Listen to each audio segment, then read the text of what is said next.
right. Well, it looks like Ron DeSantis continuing his free fall in the polls. Now the question is, going to drop out or not? Some people are saying that.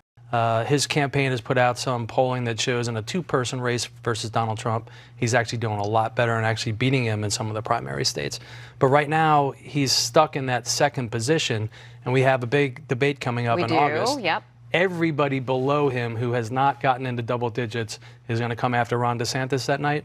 If he has a good night that night, I think you're going to see him make this into more of a two-man race.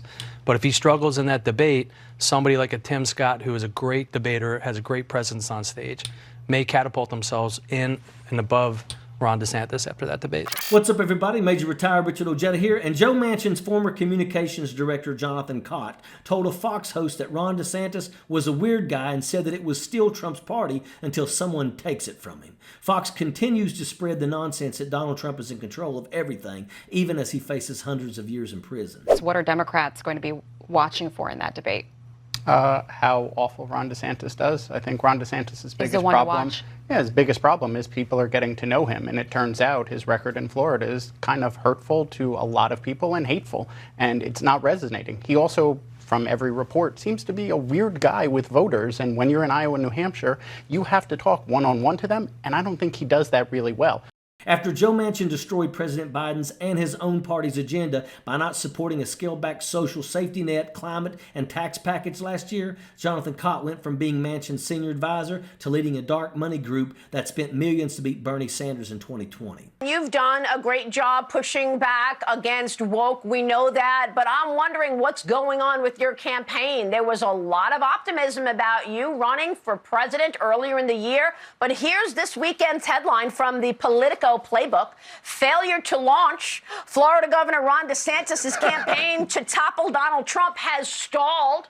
We are way behind, says a top DeSantis PAC official, sounding the alarm. What happened?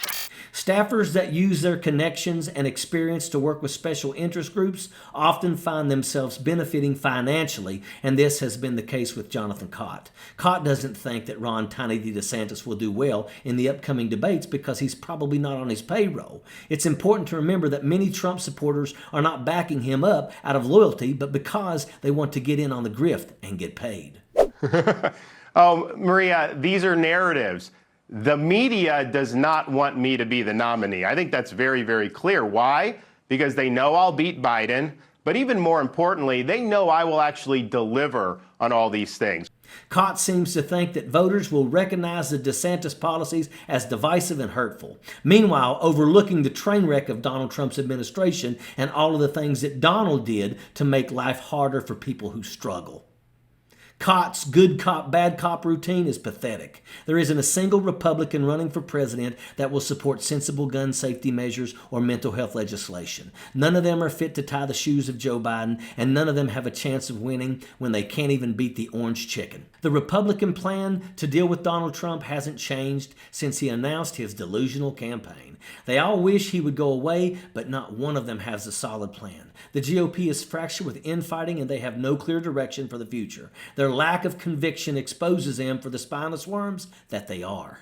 Donald Trump is facing hundreds of years in prison and probably won't get the chance to continue without being arrested. Everyone is turning on Donald Trump. Mark Meadows is said to have testified against Trump. Rudy Giuliani spent hours singing like a canary in Jack Smith's office. The walls are closing in on Donald, but channels like Fox are still perpetuating lies and misrepresenting the facts. In less than 2 years, the United States Supreme Court overturned Roe v. Wade and ruled affirmative action unconstitutional. Republican policies are destroying our future and will continue to do so if elected in 2024.